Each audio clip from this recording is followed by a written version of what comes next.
Hi folks, I have a walk behind snowblower. This one here is a Craftsman, but they're pretty much all the same. And I'm going to show you how you can find out if your back drive bearing on the auger is starting to basically go bad. For this one here, and pretty much they're all the same. Now you're not going to get the same responses if these here are seized on the shaft to the gearbox. You won't get the same action, but as long as everything's free, you should get good results by seeing back there.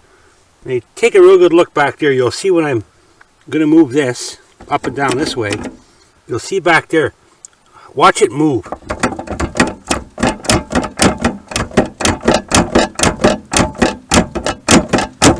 This back plate here should not be going back and forth like that. It should be staying straight. And what that means is that bearing back there is not in too good a shape. Now it still works, and it more than likely will stay working for quite a while yet.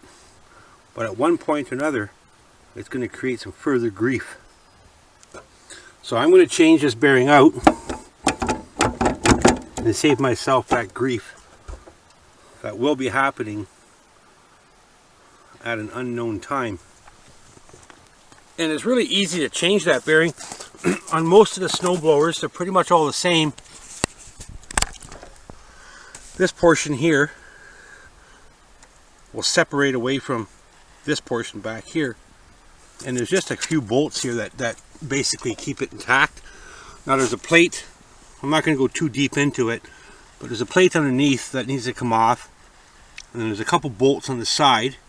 This here's your cover for your belts, so you kind of have to dismantle a few things to see just how it comes apart. I don't know if I can really show you. The bolts are behind this piece here.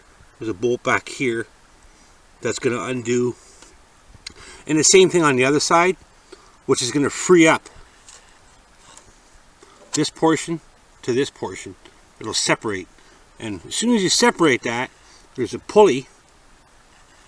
That's basically your drive pulley that's spinning your auger, and then you remove that pulley, and then the bearing is just behind that, bolted up to the body. And it's really that simple, and putting it back together is very simple too. Takes a little bit of time, but it's really not complicated. Well, thank you for watching, folks. Subscribe if you have not, and thank you very much for those that already have.